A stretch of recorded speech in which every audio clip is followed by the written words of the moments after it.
मुज़ाकरात का सबसे बड़ा मुखालिफ मैं हूँ, मैं रोड़े अटकाऊंगा। वजीर दिफा ख्वाजा आसिफ की ABN न्यूज के प्रोग्राम सवाल से आगे में गुफ्तगू। कहा, बानी PTI को बनी गाला शिफ्ट करने वाले सारे ड्रामे हैं। मोहसिन नकवी ने बानी PTI को कोई ऑफर नहीं की। अगर बुशरा बीबी एस्टेब्लिशमेंट के साथ डायरेक्ट बात कर रही हैं तो मुज़ाकरात का फायदा नहीं। इन मुज़ाकरात को खत्म कर दें। बानी PTI ने अपनी ट्वीट में हमें गालियां भी दी। इस किस्म की बातें करने से क्या मुज़ाकरात कामयाब हो सकते हैं? बानी तहरीके इंसाफ नाकाबिले एतबार, क्या पता कल क्या बात कर दें। हुकूमत में फौज का भी अहम किरदार है। हमें फौज की जहां जरूरत पड़ती है उनकी मदद लेते हैं। मुज़ाकराती कमेटी की बानी PTI से मुलाकात होनी चाहिए थी। बानी PTI कहते थे मैं बेइख्तियार वजीर आजम था। बानी PTI को शुरू में ही इख्तिदार छोड़ देना चाहिए था। अब सारा मलबा जनरल बाजवा और फैज हमीद पर डाल रहे हैं। डोनाल्ड ट्रंप को बिल्कुल ताकतवर इंसान समझता हूँ।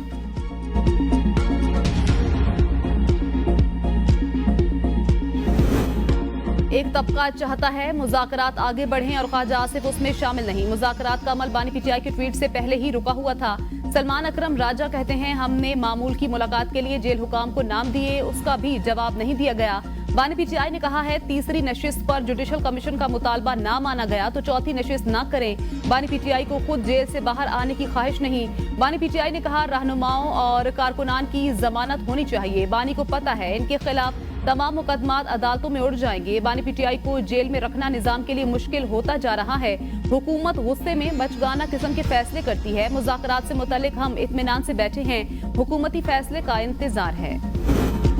बानी PTI 26 नवंबर तक बांग्लादेश मॉडल पर काम कर रहे थे। राना सनाउल्लाह कहते हैं पीपल्स पार्टी नून लीग के मिसाके जमहूरियत करने पर तीसरी कुव्वत को लाया गया, जिसका एक ही नारा था किसी के साथ बात नहीं करूंगा। समझौता हो या ना हो मुज़ाकरात तो होने चाहिए। 2018 में कहा था मिसाके मईशत करें, उन्होंने इनकार कर दिया। अगर कहा जाए कि हम कफन बांध कर आ रहे हैं तो कुछ न कुछ तो बंदोबस्त करना पड़ेगा। अगर बच्चे माँ के गले में रस्सी डालकर घसीटेंगे तो माँ कुछ तो करेगी। PTI ने अब तक लापता कारकुनान का डेटा हमें नहीं दिया। हुकूमत और अपोजिशन के दरमियान डायलॉग पार्लिमानी जमहूरी निजाम की जरूरत है। मुज़ाकराती कमेटी के लोग रोज बानी PTI से मुलाकात करते हैं। स्पीकर कौमी असम्बली वापस आ जाएंगे तो पूरी कमेटी की मुलाकात भी हो जाएगी। जुडिशल कमीशन के TORs पर इत्तेफाक नहीं होगा तो इनको कौन मानेगा?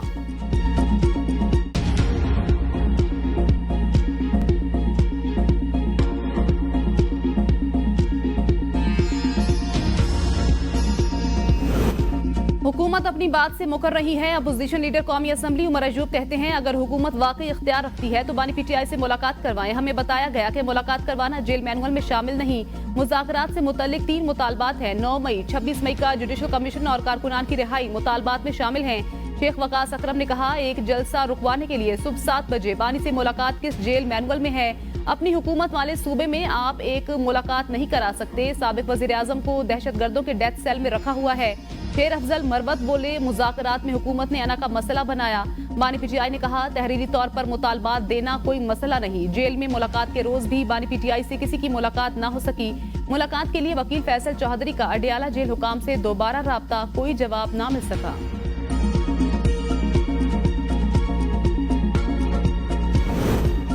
सिर्फ जानवरों का ही नहीं कई सियासी जमातों को जो बीमारियां हैं उसका भी इलाज करेंगे। वजीर आला मरियम नवाज का पाकपतन में तकरीब से खिताब। कहा जानवरों की तरह इंसानों में भी मुंह खर की बीमारी होती है। वो पांव उठाते हैं तो मुल्क की तबाही होती है, मुंह खुलता है तो गालियां निकलती हैं। PTI ने अपने दौरे हुकूमत में कोई तरक्याती प्रोजेक्ट शुरू नहीं किया।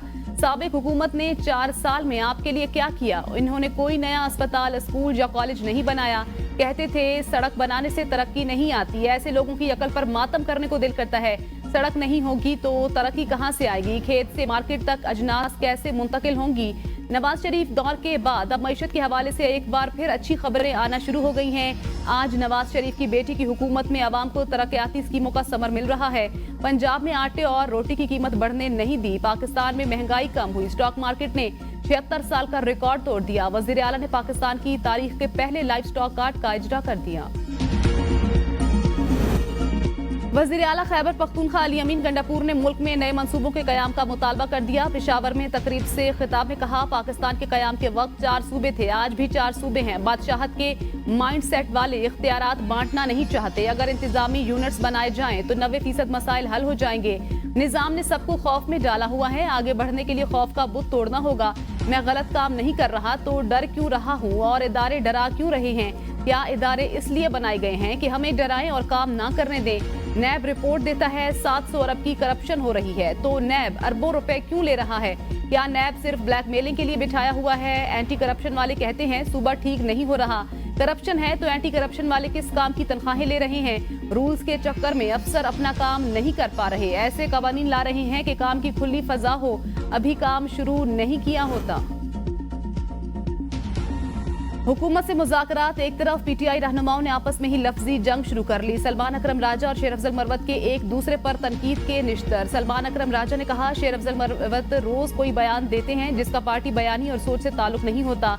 शेर अफजल मरवत का भी सेक्रेटरी जनरल पीटीआई के बयान पर करारा जवाब, एलियन करार दे दिया। कहा सलमान अकरम राजा का पीटीआई से क्या ताल्लुक है, ये अजनबी है, 1 साल पहले पीटीआई में आया, मुझे समझा रहा है। सलमान अकरम राजा मेरे केसेस में घुस जाता था, इद्दत ने कहा केस में मुझे आउट कर दिया, अगर अब बोलेगा तो टिका कर जवाब दूंगा। 20 दिन लाहौर रहते हो, 1 दिन के लिए आ जाते हो। हमें घेर कर अदम एतमाद करवाया गया, 8 फरवरी के नताज बनाने में फैज हमीद का किरदार था। रहनुमा मुस्लिम लीग नून जावेद लतीफ कहते हैं हम बानी पीटीआई के खिलाफ अदम एतमाद को तैयार नहीं थे, हमसे अदम एतमाद करवाया गया। मौजूदा रिजीम के बहुत से लोग फैज हमीद से राब्ते में थे, पिक एंड चूज हुआ कि किसको कहां बिठाना है।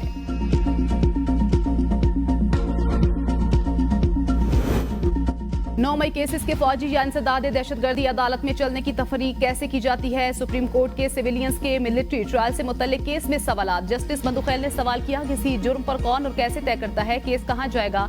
हम अपने प्रोसिक्यूशन के निजाम को मजबूत क्यों नहीं कर रहे? जस्टिस अजहर रिजवी ने रिमार्क्स दिए जीएचक्यू पर पहले भी हमला हुआ जिसमें शहादतें हुई। कराची में दहशतगर्दी की कार्रवाई में एक कोरियन तैयारे को तबाह किया गया, शहादतें हुई। तैयारा साजिश केस में एक आर्मी चीफ बैरूनी दौरे पर थे तो उनके जहाज को हाईजैक करने की कोशिश की गई। इन वाकयात में फौजी तंसीबात पर हमले हुए, शहादतें हुई। ये तमाम मुकदमात कहां चलाए गए? जस्टिस हसन अजहर ने सवाल किया क्या 9 मई का वाकया दहशतगर्दी से ज्यादा संगीन जुर्म है? जो ट्रायल फौजी अदालत में हो रहा है, अच्छे तफ्तीशी अफसरान और प्रोसिक्यूटर रखें तो अदालतों से सजाएं भी होंगी। ख्वाजा हारिस ने मिलिट्री ट्रायल कलअदम करार देने से मुतल्लिक 5 रुकनी बेंच का फैसला पढ़कर सुनाया। कहा फैसले में तमाम बुनियादी हकूक की वजाहत कर दी गई। जस्टिस मोहम्मद अली मजहर ने कहा बुनियादी हकूक मुअत्तल होने के लिए इमरजेंसी होना जरूरी है। यहाँ मामला मुख्तलिफ है कि ट्रायल हो सकता है या नहीं।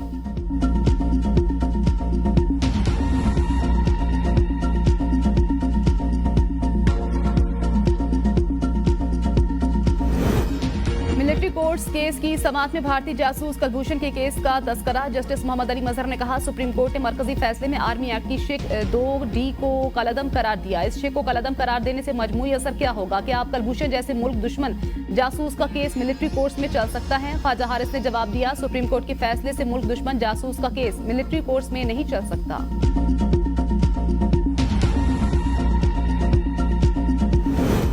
एडिशनल एडवोकेट जनरल पंजाब ने मुजरिमान को कैद तन्हाई में रखने से मुतालिक रिपोर्ट पेश कर दी। कहा मुजरिमान को सुबह 7:30 बजे नाश्ते के बाद लॉन में छोड़ दिया जाता है, शाम 5 बजे तक मुजरिमान बाहर रहते हैं। जस्टिस जमाल ने इस्तफसार किया लॉन कौन सा है, डेथ सेल वाला लॉन तो नहीं? एडिशनल एडवोकेट जनरल ने कहा नहीं सर, ये वो वाला लॉन नहीं जो आपने देखा हुआ है। घर से मुजरिमान को मैट्रेस भी दिए गए हैं। फैसल सिद्दीकी ने कहा इसका मतलब घर वाला माहौल है। जस्टिस मुसरत हिलाली ने रिमार्क्स दिए आपने गलत बयानी की तो हम जेल इस्लाहात कमेटी से रिपोर्ट मंगवा लेंगे। एडिशनल एडवोकेट जनरल पंजाब ने कहा मुझे 30 साल प्रैक्टिस करते हो गए, मैं क्यों झूठ बोलूंगा। जस्टिस मुसरत ने रिमार्क्स दिए मैं भी केपी में एडिशनल एडवोकेट जनरल रह चुकी हूँ, हुकूमत के वकील होते हुए हमें हुकूमत को सपोर्ट करना पड़ता है।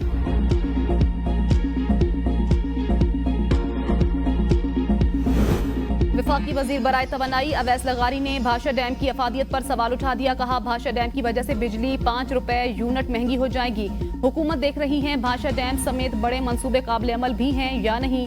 मार्च में बिजली की खरीदारी के लिए मुसाबकती मार्केट काम का आगाज कर देगी। हुकूमत बिजली क्यों खरीदे, जिसने बिजली लेनी है मुसाबकती मार्केट से खरीदे। महंगी बिजली की वजह से पाकिस्तान में सोलर तवानाई का इनकलाब आया। आइंदा 10 साल में नेट मीटरिंग पर सोलर का बोझ 10 से 12,000 मेगावाट बढ़ जाएगा। नेट मीटरिंग मुल्क के अमीर तरीन लोग कर रहे हैं कि इलेक्ट्रिक वाले टैरिफ में 10 रुपए का इजाफा मांग रहे थे। हमारे हिसाब से टैरिफ में 1 रुपए का इजाफा बनता था कि इलेक्ट्रिक के टैरिफ में इजाफा पूरे मुल्क को मुतासर करता है। बदकिस्मती से पूरे मुल्क में बिजली का एक निर्ख है। बिजली का निर्ख डिस्को की कारकर्दगी की बुनियाद पर होना चाहिए। सखर के अच्छे सारिफीन पेशावर में बिजली के नुकसानात क्यों बर्दाश्त करें।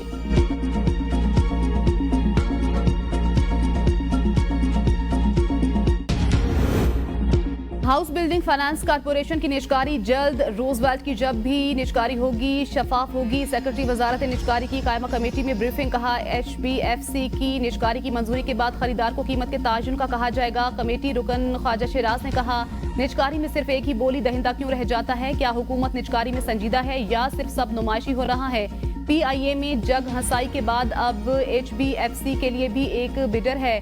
चेयरमैन फारूक सत्तार ने कहा हमें यूसुफ बनने में वक्त लगेगा तब ही कीमत लगेगी। PIA की मालियाती मुशीर की कारकर्दगी कैसी रही ये देखना भी जरूरी है। सेक्रेटरी निजकारी कमीशन ने बताया कि PIA के लिए 6 बिडर्स में से 5 चले गए और आखिर में सिर्फ एक रह गया था। PIA की दोबारा निजकारी के लिए अहलियत का नया ड्राफ्ट भी बना रही है।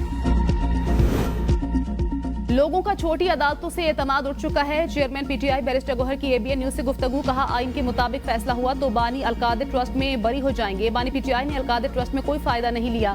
बानी PTI ने इदारा कायम किया, वो इस इदारे के ट्रस्टी हैं, मालिक नहीं। तहरीरी तौर पर जो मुतालबात हम देंगे उसमें तमाम सियासी असीरान शामिल होंगे। हम कोई डील नहीं कर रहे, कानून के मुताबिक आगे बढ़ रहे हैं। आने वाले मुज़ाकराती दौर में हुकूमत संजीदा होगी क्योंकि कमेटी में मुनासिब लोग बैठे हैं।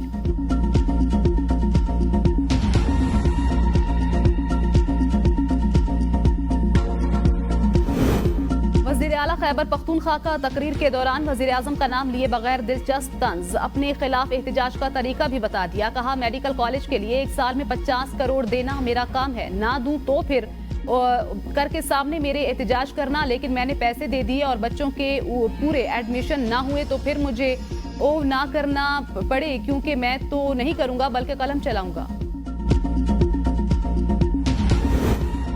अली अमीन गंडापुर ने एहतजाज का दुरुस्त तरीका अपना ही लिया। वफाकी वजीर इत्तलात अताउल्लाह तारड़ कहते हैं मुहज़्ज़ब माशरों में एहतजाज पुरअमन ही होता है, कारोबार भी चलता रहता है, निज़ाम जिंदगी मफलूज नहीं होता। अली अमीन का 10 माह में पहली मरतबा एहतजाज का दुरुस्त अंदाज अपनाना काबिल तहसीन है। काश वो 26 नवंबर और 9 मई को भी ऐसे ही ओ करके एहतजाज कर लेते। कौम जानती है इंतशार फसाद जलाओ घिराओ आपका वतीरा है। जिला कोरम में पारा चनाटल मेन रोड पर महदूद आमदोरफ्त शुरू, कोई नया काफिला ना जा सका। 35 गाड़ियों पर मुश्तमिल पहला काफिला 2 रोज कबल कोरम पहुंचा था। 10 गाड़ियों पर मुश्तमिल इमदादी सामान बगैर मुतासरीन को दिया गया। जिला इंतजामिया के मुताबिक अपर कोरम के सरहदी गांव तरीमंगल, मकबल और बुशहरा के लिए भी सामान भिजवाया गया। गाड़ियां पहुंचते ही शहरियों की लंबी कतारें लग गई। ज्यादातर अशिया मौके पर गाड़ियों से ही बिक गई। मकामी अफराद का मजीद इमदाद भेजने और मुसाफिरों के लिए आमदोरफ्त बहाल करने का मुतालबा। डिप्टी कमिश्नर कुरम इशफाक खान अमन मुआहदे के 14 निकात पर अमल दरामद यकीनी बनाने के लिए पुरअज़्म। कहा साबिक डिप्टी कमिश्नर पर हमले समेत शरपसंद अनासर के खिलाफ कार्रवाई की जाएगी।